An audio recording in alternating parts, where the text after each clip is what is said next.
It's always good to have those people on screen जिन्हें आप usually screen पर ही देखते हैं. So with all my warm hearts and हाथ जोड़कर मैं स्वागत करना चाहता हूँ इक्का बाजी का. इक्का बाजी, क्या हाल चाल आपके? भाई बहुत बेहतरीन. आप सुनाए कैसे हैं आप? तो बता दो कि कुछ लोग ऐसे होते हैं जिन्हें इंट्रोडक्शन की कोई भी जरूरत नहीं होती है, तो इक्का बाजी की इंट्रोडक्शन नहीं दूंगा, अपनी इंट्रोडक्शन देता हूँ. So hi, this is RJ Rahul from 92.7 big FM.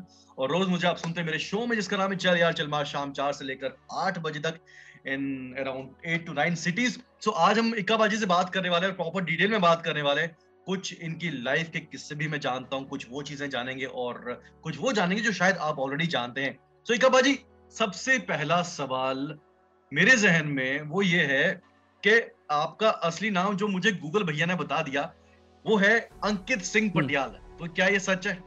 जी भाई. हाँ भाई, बिल्कुल सच है. यस. तो हु वाज दैट गाय जिसने नाम इक्का रखा या फिर आपने अपना नाम इक्का रखा? इसके इस नाम के पीछे क्या हिस्ट्री है वो मैं जानना चाहता हूँ. वैसे तो ये ऑलमोस्ट अमूमन सभी लोगों को पता है, क्योंकि भाई सभी भाइयों ने पूछा है कि भाई ये नाम कैसे रखा गया.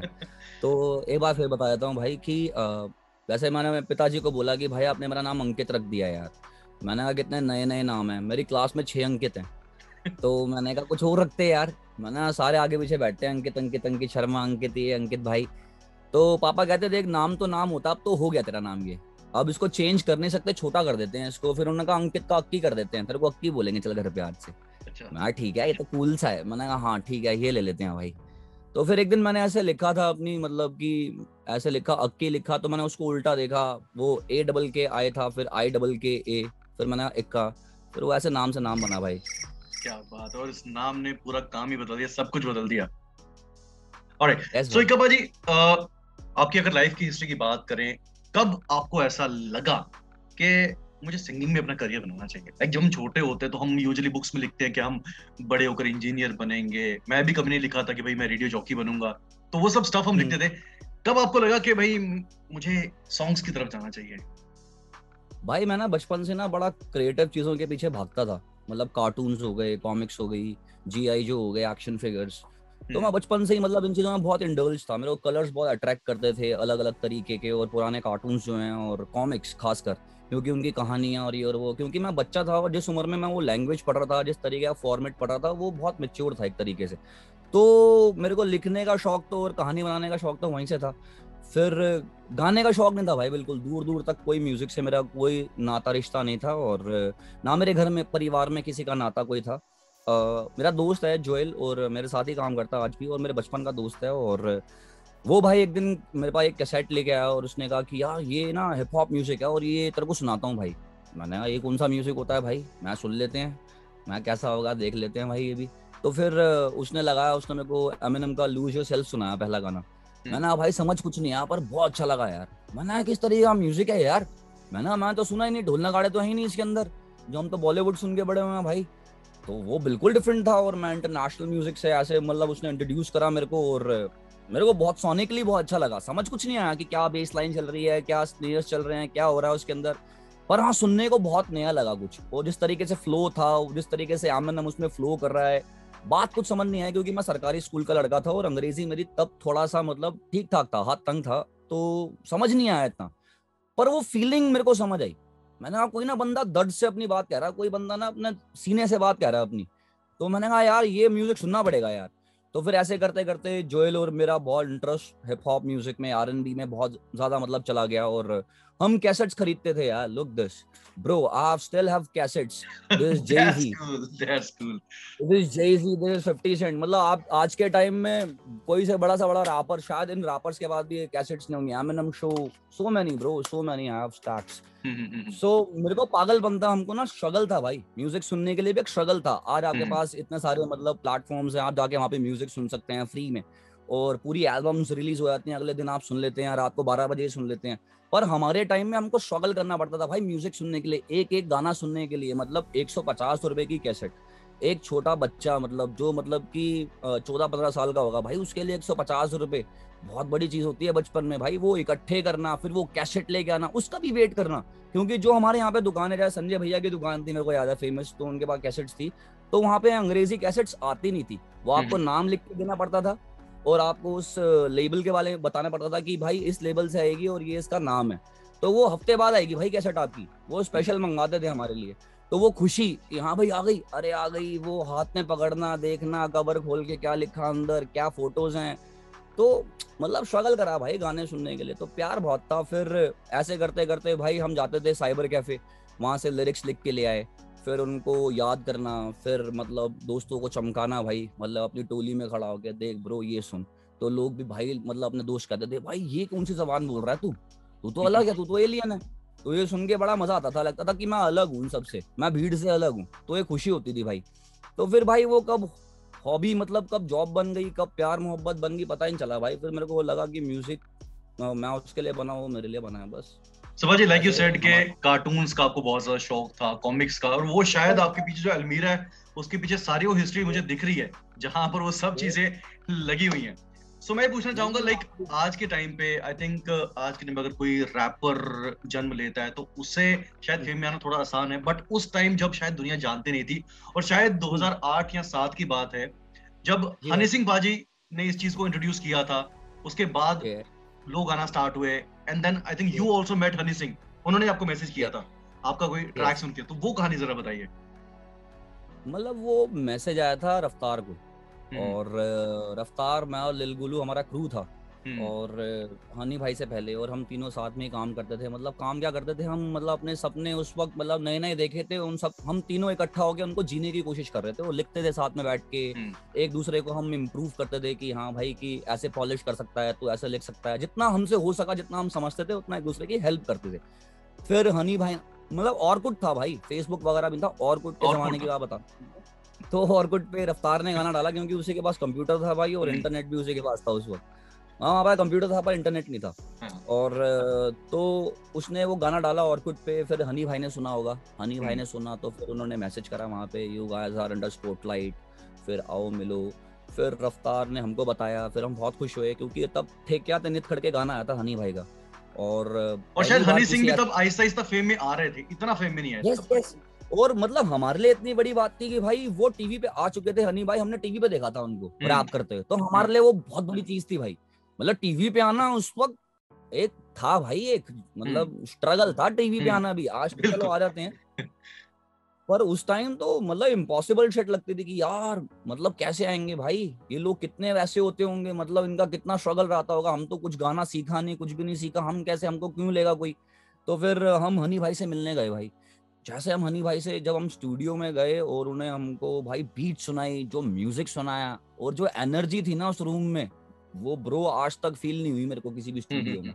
किसी स्टूडियो में वो एनर्जी मैं फील नहीं कर पाया म्यूजिकली, जो मैंने उस टाइम वो एनर्जी फील करी थी, और शायद वो हो भी नहीं पाएगी, तो यू आर क्योंकि सिटिंग इतने, अलोंग विद हनीस बाजी हैं, हनी बाजी के साथ यस बैठे भाई, थे। हनी भाई, मैं, रफ्तार, गोलू, हम 4 जने थे स्टूडियो में, और भाई हम्म। पागल हो गए थे। गेटअप जवानी शूट हुआ था उस वक्त बादशाह भाई का और हनी भाई का, और वो हाँ। वीडियो दिखा दी भाई, अनरिलीज हम्म। था भाई।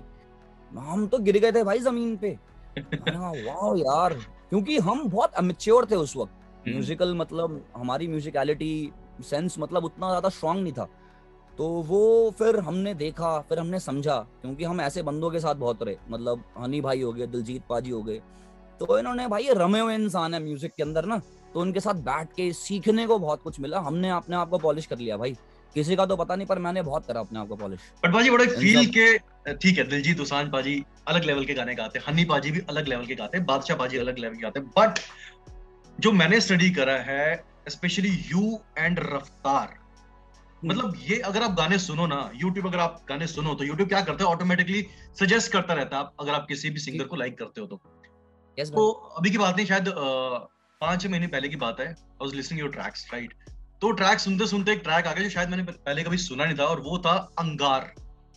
अरे वो सही। ट्रैक पाजी मेरे जहन से ना जाता ही नहीं, वो मेरे जहन ये से जाता नहीं। आपका आपका और रफ्तार पाजी का ट्रैक है, पहले आप गाते हो उसके जी बाद भाई। रफ्तार पाजी। तो उसकी ये कंपोजिशन किसने लिखी थी, किसने सोचा था कि हम ऐसा कुछ ट्रैक लेकर आएंगे?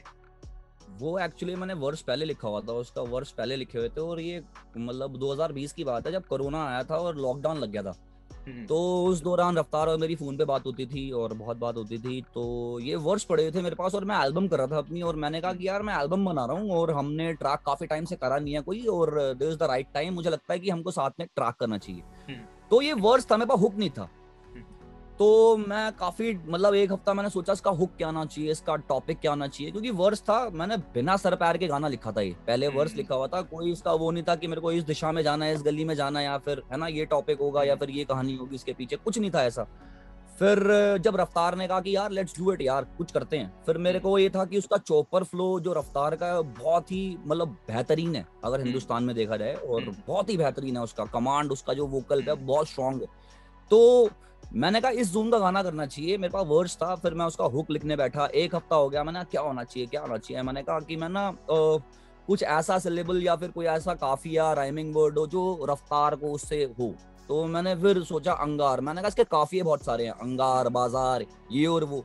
तो फिर वहां भाई मैंने ऐसे ही मतलब मैंने ऐसा कुछ सोचा नहीं भाई, बैठा हुआ था, लिख दिया अंगार है, शब मेरे शोले भरा शोलों का भंडार है, कोड़ियों के भाव तेरी कला भंगार है, मेरा गाना ड्रॉप मेरे फैंस का त्योहार है, खुदा का परोपकार है, जीरो अहंकार है, घूमने के लिए शू शालम विकार है, काफी है बहुत सारे। तो ये हुक बन गया और बहुत इजीली बना और मेरे को बहुत अच्छा लगा भाई। मैंने रिकॉर्ड करा और रफ्तार को भेजा, रफ्तार को भी इंस्टेंट बहुत अच्छा लगा, उसने अपना वर्ड्स करा, एक दिन में, मात्र एक दिन में करा था उसने वर्ड्स, और रात को मेरे को रिकॉर्ड करके भेज दिया। और फिर मैंने उसका अपना जो तीसरा वर्स है जो हमारा इस गाने में वो लिखा मैंने, और ऐसे गाना बना भाई। ये टुकड़ों में बना गाना, पर हाँ एक अच्छी वाइब थी, नीयत अच्छी थी हम दोनों दोस्तों की, तो ये गाना बहुत अच्छा बना। बट आई थिंक अंगार एक ऐसा सॉन्ग है जो कि शायद मैं बहुत बार रिपीट मोड पे सुना है, और शायद आने वाले टाइम पे भी बहुत बार उसे रिपीट मोड पे सुन सकता हूँ। सो पाजी, कभी आपको रफ्तार पाजी को वक्त मिले तो अंगार का कोई सीजन 2 जैसे आता है ना, अंगार 2, तो जरूर कोशिश करना कि अंगार 2 भी आए, because it is one of my favourites.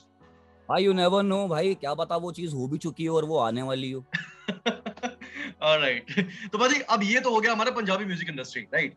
अब कहीं ना कहीं जब बॉलीवुड इंडस्ट्री से कहीं ऑफर आता है तो थोड़ा एक्साइटेड हो जाते हैं।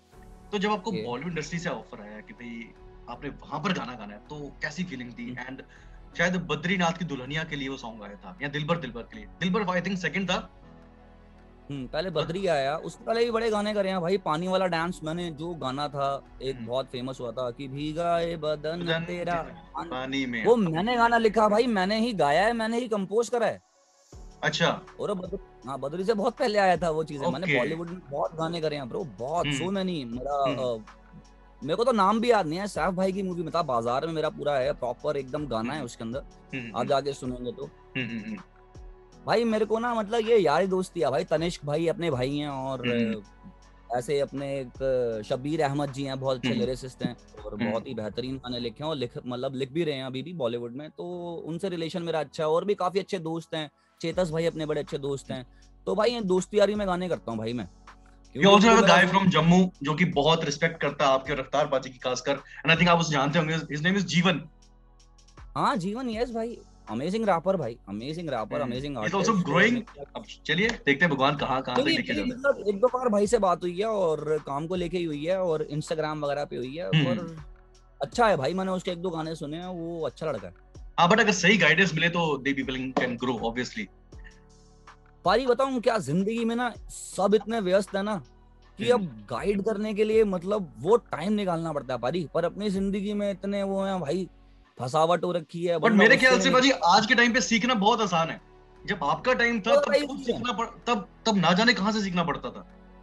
यस पारी, इंस्पिरेशन आप देखो ना, आप तो कितनी ले सकते हो यार, यूट्यूब खोलो भाई, दुनिया भर का म्यूजिक है आपको सुनने के लिए, मतलब सुनो, आप सुनो, इंस्पिरेशन लो, कॉपी मत करो, इंस्पिरेशन लो, इंस्पिरेशन लो कि साउंड क्या है, साउंड सुनो, सोने के लिए क्या क्या चीजें बज रही हैं, कैसे फ्लोज हैं, कैसे उसने अपनी आवाज का एक्सप्रेशंस क्या होते हैं, कैसे लो गाना है, किस चीज को हाई फील में गाना है, फीलिंग्स को समझो। मतलब जो आप बात लिख रहे हो उसको उस फील के साथ बोलना बहुत जरूरी है भाई। मतलब मैंने जहां तक फील करा है, यहाँ पे आर्टिस्ट बहुत अच्छा लिख रहे हैं, पर वो ना उस दिल से उस बात को नहीं कह पा रहे, वो गले से गा रहे हैं, आत्मा से नहीं गा रहे भाई, मेरा मानना है। सिर्फ फ्लो दिखा रहे कि मैं कितना तेज गा सकता हूँ, वो टेक्निकल है, पर म्यूजिक होता है वो बहुत जरूरी है। पर म्यूजिक में सबसे ज्यादा जो मेन चीज है, जो मैं मानता हूँ फॉर मी, वो है इमोशन और फीलिंग्स। अगर वही नहीं है आपके गाने में तो वो डेड है। अब एक बार जी मेन टॉपिक पे आते हैं। घर का नाम आपका है निशु, ये और इसी पर आपने एल्बम भी निकाली है जिसके 2 गाने निकल चुके हैं, और तीसरा गाना आने वाला है बादशाह बाजी के साथ। आई थिंक अभी वो रिलीज नहीं हुआ है, तीसरा गाना अभी रिलीज नहीं हुआ है, कल कल कल रिलीज होना है। अच्छा वो कल रिलीज होने वाला है। दैट्स सो ग्रेट, दैट्स तो तो उसका थोड़ा टीजर दे दीजिए, मतलब कि क्या स्पेशल उस गाने में, एंड कैसे दोनों की कोलैबोरेशन हुई आपकी एंड बादशाह बाजी ऑफ की। माइंड है वो गाना ना एक, और मतलब हर किसी इंसान के ना दिमाग में एक फिल्म होती है भाई, हम्म और वो अपनी फिल्म का हीरो होता है भाई उसमें, हम्म और वो ना बड़े ऐसे तरीके से देखता है ना अपने आप को उसमें, जो वो रियलिटी में कभी नहीं जी सकता, पर वो अपने ख्वाबों में उस करेक्टर को जीता है भाई। तो ट्रैप मुंडे ना कहीं वो एक स्टेट ऑफ माइंड है नीशू की या फिर एक्का की कह लीजिए, कहीं उसके दिमाग में वो एक साइड भी है जो वो रियलिटी में तो नहीं जी सकता कभी, पर हाँ वो अपने गानों में उस कह सकता है कि भाई मैं ऐसा हूँ भाई, ये मेरा दिमाग है, ये मेरा दिल है, और मैं ऐसे जीता हूँ, ये मेरा लाइफस्टाइल है। तो वो गाना इट्स ऑल अबाउट मेरा जो दिमाग का एक करेक्टर है, तो उसका है वो एक्का, और जल्दी बिकॉज आएगा वो भाई एल्बम ट्रैक कहीं एक ना वो। कहीं दिखता है कि शायद वॉइस आपने मतलब लड़कों अपनी। के लिए ट्रैक है भाई, ये लड़कों के लिए हाँ ट्रैक है, ये गाड़ी वाला ट्रैक है भाई। इसे बजाओ, काले चश्मे लगा के भाई लगाओ, पूरी बेस खोल दो और बजाओ भाई, फील है भाई, बातें करिए सिर्फ, बिल्कुल। ऐसे फिर वो गाया गुआ नहीं है मैंने इसके अंदर, सिर्फ जो था माइक पे बोल दिया भाई मैंने। हाँ हाँ मैंने गाना बड़े ईज में बनाया, और मैंने बादशाह भाई को, मेरे को याद है, मैं वना मना से थैंक्स टू बादशाह भाई, क्योंकि अमेजिंग आर्टिस्ट, अमेजिंग आर्टिस्ट, और मैं उनसे बहुत मतलब इंस्पायर्ड हूँ, आज से ही नहीं भाई, गाना कर लिया इसीलिए इंस्पायर्ड नहीं हूँ। जब मैंने हनी भाई के पास 2009 में बादशाह भाई का गाना सुना था, जीत, अनरिलीज गाना था, और भी कई हम्म, गाने सुने थे मैंने बादशाह भाई के, जैसे दिल्ली के दीवाने, पर वो हम्म, रिलीज हो चुके थे, तब मैं बादशाह भाई हनी भाई से कभी मिला नहीं था। हम्म, पर मैं उसी टाइम से फैन बन गया था, क्योंकि वो इतना बढ़िया काम था, वो क्या फ्लोज थे, क्या बातें लिख रहे थे यार, और हम बहुत पीछे थे उनसे, हम्म, क्योंकि हमको वैसी गाइडेंस नहीं थी। हम्म, क्योंकि हनी भाई और बादशाह भाई का तालमेल बहुत अच्छा था, और उन्होंने एक दूसरे को ऐसा गाइड करा, ऐसा पॉलिश करा, वाओ। तो मैं उस वक्त से फैन हूँ बादशाह भाई को, और मैंने बोली भी थी एक बार, मैं 3-4 बार भाई से मिला हूँ, और दिल मतलब खोल देता हूँ भाई के सामने कि भाई हम तो देखते हैं सुनते हैं आपका म्यूजिक। तो जब मैंने एल्बम बनाई, जब मेरे पास ट्रैप मुंडे था, और ये गाना मैंने मतलब 1.5 साल हो गया ये गाना बना रखा है मैंने, और मेरे को पता था कि बादशाह भाई का जोन क्या है, उनको क्या बीट्स पसंद है, मतलब किस तरीके के गाने पसंद है, आई नो। तो मैंने भाई को गाना ही वही भेजा, मतलब ट्रैप मुंडे भेजता हूँ पार्टी को अच्छा लगेगा। तो मैंने भाई को मैसेज करा कि भाई मैं मतलब एल्बम कर रहा हूँ, और मैं चाहता हूँ कि हम भी एक गाना उसमें मतलब साथ में करें। तो भाई ने छूटते ही बोला कि हाँ बिल्कुल यार, तुम लोग गाना भेज। मैंने भाई को गाना भेजा, उन्होंने छूटते ही भाई का ना एक वॉइस नोट आता है, कहते हैं क्या ही फ्लो है ब्रो, कहते हैं अमेजिंग ट्रैक, कहते हैं मैं जरूर करूंगा। फिर उन्होंने वर्ड्स लिखा, और जब उन्होंने वर्ड्स लिखा तब भी मेरे को मैसेज करा कि बहुत अमेजिंग वर्ड्स लिख लिया मैंने, जल्दी करके भेजता हूँ। फिर वो वर्ड्स आया, और 4 चांद लग गए ट्रैक में, और ऐसे ट्रैक बना ब्रो, ट्रैप मुंडे की स्टोरी है। Alright alright. और डिवाइन बाजी के साथ भी आपने कोलैबोरेशन की थी, तो how was that yes, experience? बहुत अमेजिंग यार, मेरे को बहुत कम बंदे हैं जो हिप हॉप लगते हैं हिंदुस्तान में, और हम्म डिवाइन उनमें से एक है हम्म जो प्रॉपर हिप हॉप कर रहा है, और बहुत ही मतलब दिल से कर रहा है भाई, हम्म दिखावा नहीं करता। और जो उसका म्यूजिक भी है वो बहुत मैच्योर है, उसको सोनिक्स की समझ है, वो लिखता बहुत अच्छा है, उसका वोकल पे कमांड बहुत अच्छा है, और भी जो एक आर्टिस्ट के अंदर, एक हिप हॉप आर्टिस्ट के अंदर होना चाहिए, वो सब है डिवाइन में। तो यस, मैं उसकी वैसे हिप हॉप उसमें बहुत रिस्पेक्ट करता हूँ, और अच्छा बहुत अच्छा यू आर। एक्सपीरियंस था भाई, बड़े हंसी खेलते हमने वीडियो शूट करा, बड़े इजीली भाई आए, और मतलब हमने पूरी रात में वीडियो शूट खत्म करा, मजा आया ब्रो, सुबह तक हम हंसते खेलते, भाई का शो था मेरे ख्याल से कहीं वो चले गए, मैं फिर अपने स्टूडियो वापस। तो भाजी आपके जितने भी मैंने इंटरव्यू देखे हैं ना, ये उसमें मैंने हमेशा एक चीज नोटिस करी कि इक्का बाजी हमेशा दूसरों की तारीफ कर रहे होते हैं, अपनी बारी में जब भी आती है तो वो उसको शायद कट कर देते हैं, हाँ नहीं मैं किसी के लायक नहीं, हाँ बाकी लोग अच्छे हैं, बाकी सब चीजें अच्छी हैं, खुद के बारे में बड़ा कम बोलते हो, बाकी की तारीफ बहुत ज्यादा करते हो, क्या दिस? मैं भाई सबसे मतलब ना इंस्पिरेशन लेता हूँ, इसलिए मैं शायद उनकी तारीफ करता हूँ, कहीं ना कहीं सब मुझे इंस्पिरेशन देते हैं, कहीं मोटिव देते हैं कि मैं अच्छा म्यूजिक बनाऊं। अगर ये लोग नहीं होंगे तो मैं बहुत लेजी हो जाऊंगा भाई। तो मेरे को कंपटीशन रहता है, और मैं इनकी बहुत रिस्पेक्ट करता हूँ, क्योंकि ये मुझे काम करने के लिए प्रेरित कर रहे हैं भाई, एक तरीके से अच्छा काम करने के लिए, अच्छे लड़के भाई, तो उनकी रिस्पेक्ट बनती है भाई। और फैमिली ऐसी चलती है ये भाई, पूरा म्यूजिक मतलब जो इंडस्ट्री है, हम फैमिली है, और हम एक दूसरे को, हमको सपोर्ट ही करना चाहिए, और शायद हम एक दूसरे को ऐसे सपोर्ट कर सकते हैं कि अगर हम गाना नहीं करते तो एक दूसरे के बारे में अच्छी सोच रखें, और आगे बढ़ाने की सोचें, मसला आपसे। तो बाजी लाइक कुछ महीने कुछ हफ्ते पहले ही so we heard that news about Sidhu Moosewala बाजी, राइट? सो अनफॉर्चुनेटली हमारे बीच वो नहीं है, तो क्या सोचा था कि कभी उनके साथ भी कंपोजिशन आने वाले टाइम में कभी होगी या कुछ ऐसा? भाई मतलब जब मैंने वो न्यूज सुनी थी ना, मैं उसे डाइजेस्ट नहीं कर पाया था 2 दिन, मतलब 2 दिन तक मैं, मतलब मेरे को रियल लगा ही नहीं भाई कि वो हो गया। हम्म मैं ऐसा लग रहा है कि डिलेमा, या फिर मैं कहीं मतलब ऐसा लग रहा था कि मैं ना कुछ सपना देख रहा हूँ, मैं जागूंगा और सब सही होगा। मेरे को ऐसा बार बार मतलब व्यतीत हो रहा था या फील हो रहा था मेरे को। मैंने कहा यार ये ना झूठ है, रियल नहीं है भाई। उसको डाइजेस्ट करने में बात को बहुत टाइम लग गया। आर्ट को बहुत बड़ा लॉस है, बहुत ज्यादा बड़ा लॉस है। और क्या ही बोलूं भाई, वो जिस मुकाम पे ले गए थे मतलब पंजाबी म्यूजिक को, इंडियन म्यूजिक को, वो शायद ही कोई और आर्टिस्ट लेके जा पाएगा। बड़े बड़े आर्टिस्ट रो रहे हैं स्टेज पे ब्रो। बर्ना बॉय रो रहा है स्टेज पे, इज अ बिग आर्टिस्ट। वो अगर स्टेज पे रो रहा है, ड्रेक प्ले कर रहा है ना, तो वो कमाया था भाई ने यार। मतलब ऐसी चीजें जो नामुमकिन से लगता है ना, वो अचीव करा था सिद्धू भाई ने। और मैं मिला हूँ भाई से, और मैं मिला था 2017 या 18 में मिला था मैं। हम कनाडा में थे और वैंकूवर में थे हम। और हमारे एक भाई हैं हर्ष नागरा, तो उनका स्टूडियो है, तो मैं वहाँ पे गाना करने गया था। तो वहाँ पे सिद्धू भाई भी गाना करने के लिए आए थे, तो उस वक्त हमारी बात हुई थी। तब मेरा एक गाना था और मैंने भाई से शेयर भी करा था, इंटरव्यू मैंने गाना बनाया है। तो भाई ने भी अपना शेयर करा कि मैंने भी एक ट्रैक बनाया, 6 मिनट का गाना है, और अपनी बातें बोल रहा हूँ, मतलब अपनी लाइफ की बातें बोल रहा हूँ। और जस्ट लिसन उस गाने का नाम था। और बस वही याद थी भाई के साथ, वो मोमेंट याद आया बहुत। मैं स्टूडियो में मिला, बहुत कम बोलना, सिर्फ स्टूडियो बूथ में गए भाई और छा गए भाई। बहुत ही अमेजिंग वोकल थी, काम करा, बैठे बहुत लो काम, उसमें आवाज में बात करना, बहुत अच्छा लगा मेरे को। उनका बिहेवियर बहुत पॉजिटिव था। सो बहुत बड़ा लॉस है भाई, बहुत बड़ा लॉस है। और वो मैं क्या ही बोलूं, वो कभी पूरा नहीं होगा भाई, कभी पूरा नहीं होगा भाई। तो भाजी, जो आप एक कंपोजिशन लिखते हैं, फॉर एग्जांपल आप कोई भी अगर लिरिक्स लिखते हैं किसी गाने के, कितना टाइम लगता है? एक जोन में जाना पड़ता है ऑब्वियसली, जैसे अभी आप इस वक्त घर के अंदर हैं, बाहर क्या हो रहा है कोई पता नहीं। तो क्या अभी इक्का बाजी कोई सॉन्ग लिख रहे थे या कुछ कोशिश कर रहे थे?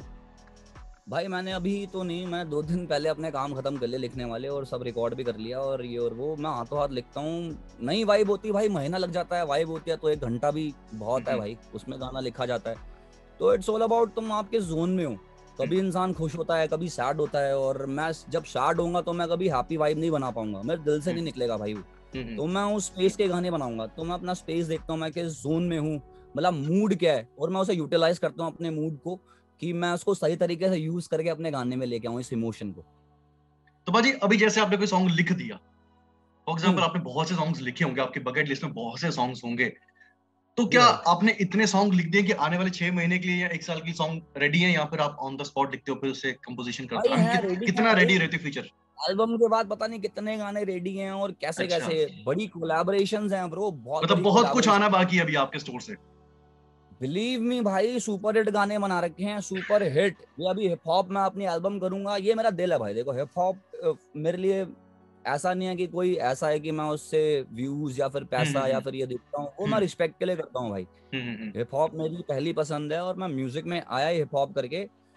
पर जो कमर्शियल है वो मेरा घर भी चलाती है, जो मेरे सपने हैं बाकी भाई मेरे बिल भी पे करती है, और वो मैं जरूर करता हूँ। और वहाँ का कीड़े भी मारता हूँ भाई, वो भी है। अगर मैं मेलोडीज बना सकता हूँ, कमर्शियल कर सकता हूँ, तो मैं जरूर करता हूँ। और मैं हर तरीके का म्यूजिक करना चाहता हूँ।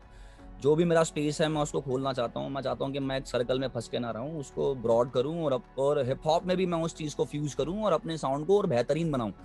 तो इसके लिए मैं एक्सपेरिमेंट्स करता रहता हूँ अपने वोकल्स के साथ, अपने एक्सप्रेशंस के साथ, कि मैं किस तरीके से गा सकता हूँ। नए नए तरीके को ढूंढता हूँ कि मैं एक ही जैसा साउंड ना करूँ, क्योंकि आप मैगी कितनी खाओगे यार, बोर हो जाओगे। तो आपको स्विच करते रहना चाहिए अपने स्टाइल में, तो अपने म्यूजिक में। तो मैं बहुत स्विच करने की कोशिश करता हूँ, नए नए प्रोड्यूसर्स के साथ काम करने की कोशिश करता हूँ। तो यस भाई। सुभा जी, वी विश कि बहुत जल्द बिग एफएम भी आपके साथ कोलैबोरेशन करके आप बिग एफएम के लिए कुछ अच्छा सा रेडी करें, ताकि बिग एफएम पे भी बस जैसे बिग एफएम की टोन सुनाई देती है ना, तो वैसे ही वो हिप्पो वाली टोन सुनाई दे एंड सारे अमेजिंग हो जाए। सो ऐसे में भाजी, लास्ट सवाल आपसे ये पूछूंगा, to all the people, to all the big FM listeners, viewers जो आपको देख रहे हैं इस वक्त, आपके फैंस भी बहुत उसमें, तो आप उन्हें क्या मैसेज देना चाहेंगे? बस यही बोलना चाहूंगा कि मेरी एल्बम आ रही है नीशू, और बहुत ही दिल से काम करा है, बहुत मेहनत लगी है इसके अंदर, बहुत ही सारे लोगों की मेहनत है। और जैसे ही आप मेरे हर गाने को प्यार देते हैं भाई, इस एल्बम को भी प्यार दीजिए।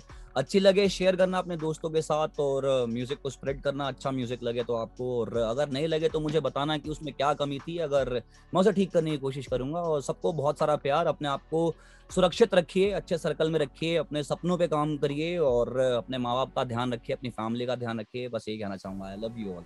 And do follow Ikka Baji on Instagram and also on YouTube, because YouTube आजकल यूट्यूबर भी पाजी बन रहे हैं, हालांकि वैसा कंटेंट नहीं डाल रहे लेकिन अपने गाने डाल रहे हैं, तो डू सब्सक्राइब टू हिम। पाजी आप आजकल जितने भी सॉन्ग रिलीज कर रहे हो या आने वाले टाइम में, वो आपके चैनल पे ही आने वाले हैं, यहाँ पर डिपेंड करता मतलब है? ये एल्बम पूरी मेरी चैनल पे है, इसके बाद एक दो सिंगल्स हो रहे हैं जो मैं अपने चैनल से करूंगा, और मैं लेबल्स पे भी करूंगा, सिंगल इंडिपेंडेंट भी करूंगा ब्रो। मेरे सबसे रिलेशन अच्छे हैं और सबसे अच्छे से प्यार मोहब्बत से काम करता हूँ मैं, और सबने मेरे को सपोर्ट करा है यार, तो मैं वैसे भी काम करना चाहूंगा और इंडिपेंडेंट अपने चैनल को भी ग्रो करना चाहूंगा। और बाजी, सो आखिरी सवाल ये है कि जम्मू कब आप अपनी तशरीफ लाने वाले हैं? अभी मैं फिलहाल अभी थोड़ा टाइम पहले ही गया था, मेरी छोटी बहन की शादी थी भाई, हाँ। और वो मेरी जिम्मेदारी सबसे बड़ी, और मैंने पूरी करी वो। और Yes. तो अभी तो कुछ नहीं है, क्योंकि अभी बहुत बिजी हूँ, क्योंकि अभी एल्बम है सर पे, ये रिलीज है, उसके बाद सिंगल्स हैं, मेरे को शूट करने हैं, रिलीज एवरीथिंग हमको प्लान करना होता है, और फिर मेरे शोज भी हैं, तो वो सब कुछ उसके कारण मैं नहीं जा पाता। तो नेक्स्ट टाइम जब भी आपका प्लान बनेगा, तो so do plan in advance, और आप एक प्रॉपर मीट एंड ग्रीट आपका रखने वाले हैं, बिकॉज़ जम्मू में लोग भाई आपको पक्का बहुत ज्यादा प्यार पक्का। करते हैं बाजी। आई नो यार, जम्मू दिल में बसता है मेरे, और क्योंकि बहुत मेरा ऐसा रिश्ता वहाँ से, और फैमिली वाला रिश्ता है मेरा जम्मू से, और मेरे पिताजी हिमाचल से हैं, मेरी मम्मी जम्मू से, यस। तो बहुत प्यार है उन जगहों से मेरे को। ऑलराइट बाजी, so thank you so much and God bless you, आप इसी तरह तरक्की करते रहिए। Thank you so much. Thank you भाई फॉर योर टाइम, शुक्रिया आपका। 92